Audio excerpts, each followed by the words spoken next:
आज भी वही फूलों की खुशबू, नीली रोशनी और उसी 6x6 के बेड पर हम दोनों। बीच में पसरी खामोशी, सब कुछ वैसा ही 35 साल पहले की तरह। तब अनछुए एहसासों को छूने का प्रयास करती हुई मैं इंतजार में थी कि तुम मेरा घूंघट उठाओ। नितांत अजनबी फिर भी अपनापन महसूसती हुई मैं खुद में ही सिमट रही थी और तुम्हारे प्रेम को महसूस कर रही थी। आज आज हम एक दूसरे को बहुत अच्छी तरह से जान गए हैं। आज भी तुम मुझसे और मैं तुमसे अटूट प्रेम करते हैं। आज बच्चों ने हमारी शादी की एनिवर्सरी मनाई है, सब कुछ उसी पहली रात की तरह, किंतु कितना बदला बदला सा। सुनो, जिंदगी खूबसूरत हो, हमारा प्यार तरोताज़ा रहे, इसके लिए सबसे ज़रूरी है कि हम एक दूसरे पर विश्वास करें हमेशा। ये हमारे वैवाहिक जीवन की शुरुआत थी। प्यार की पहली शर्त परस्पर विश्वास। और फिर कई दफ़ा चाहते हुए भी मैं तुमसे कुछ पूछ नहीं पाई कि तुम मेरी परवाह को अपने प्रति अविश्वास न समझ लो।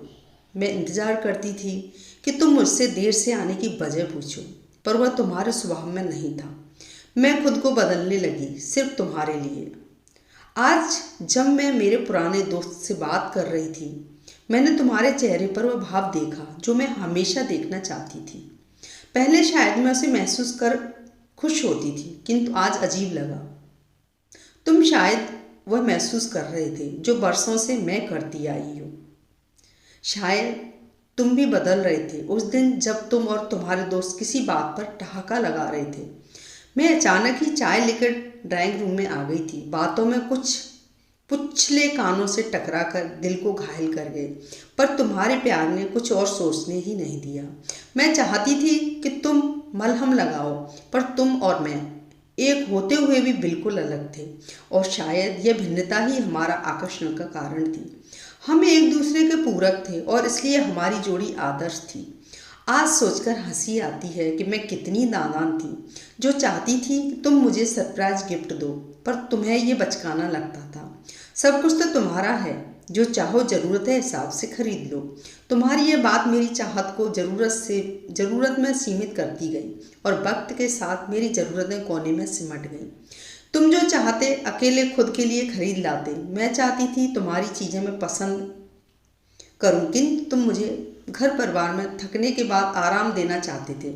अब तुम चाहते हो कि मैं तुम्हारे साथ खरीदारी करने चलूं, तो मुझे अटपटा लगता है। सुखद दाम्पत्य शायद इसी को कहते हैं। हम तुम एक साथ होकर भी अपने में और तू को जिंदा रख पाए, क्योंकि हमने अपनी इच्छाएं एक दूसरे पर थोपी नहीं। हमें अपने रिश्ते में स्पेस रखनी होगी। तुम्हारी इस बात पर भी मैंने स्वीकृति को मोहर लगा दी थी। अपने अपने कार्य क्षेत्र अपनी बखूबी संभाले। दोनों बच्चे उच्च शिक्षित, बहू और दामाद भी बढ़िया, सब कुछ एकदम सेटल्ड। फिर भी कुछ छूटा हुआ सा। शायद हमारा प्यार हमें बदल रहा था। एक दूसरे के प्रति समर्पित और भावनाओं का सम्मान करते हुए हम खुद से ज़्यादा दूसरे के बारे में सोचने लगे। मैं तुम हो रही थी और तुम मैं तब्दील हो रहे थे। सुनो, ये सिर्फ एक शब्द नहीं था। मैंने आवाज़ के साथ तुम्हारा स्पर्श भी महसूस किया।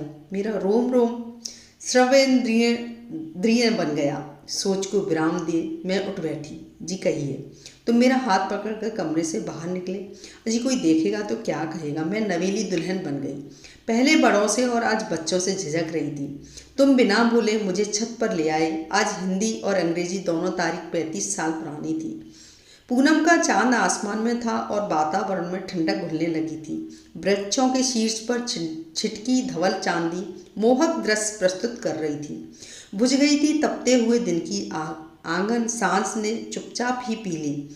जलन रात झुकाई, पवन उजल बसंत। प्राण तुम क्यों मौन हो, कुछ गुनगुनाओ। चांदनी के फूल तुम मुस्कराओ। जगजीत सिंह की गजल कानों में रस घुलने लगी।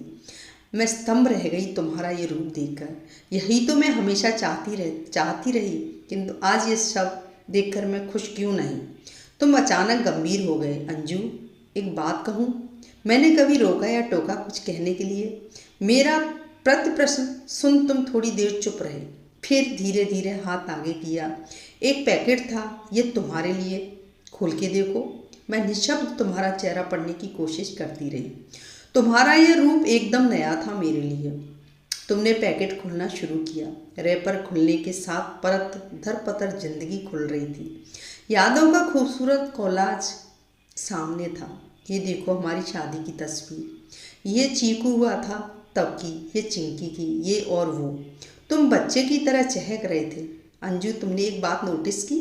तुम एकाएक 61 साल के बुजुर्ग हो गए। क्या क्या उम्र बीतने के साथ मैं महसूस करने लगा हूँ कि 35 साल पहले दो अजनबी एक डोरी के दो सिरे पकड़े खड़े थे। फिर मुझे सुनने में रुचि होने लगी। हम दोनों अलग परिवेश में पले पड़े। फिर हमने एक दूसरे की ओर कदम बढ़ाना शुरू किया। हम एक दूसरे की पसंद नापसंद को जानकर उसके अनुसार खुद को बदलने लगे।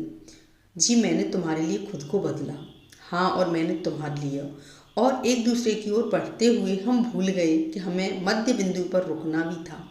आज हमारी डोरी का सिरा बदल गया है और दूरी वही की वही। वाह, इस तरह तो मैंने सोचा ही नहीं। अब सोचना है और खुद को बदलना है। मेरे या तुम्हारे लिए नहीं, सिर्फ हमारे लिए। हम दोनों एक साथ भूल पड़े। आसमान में पूनम का चांद मुस्कुरा रहा था। दोस्तों, ये पोस्ट पसंद आई हो तो कमेंट जरूर करें। धन्यवाद।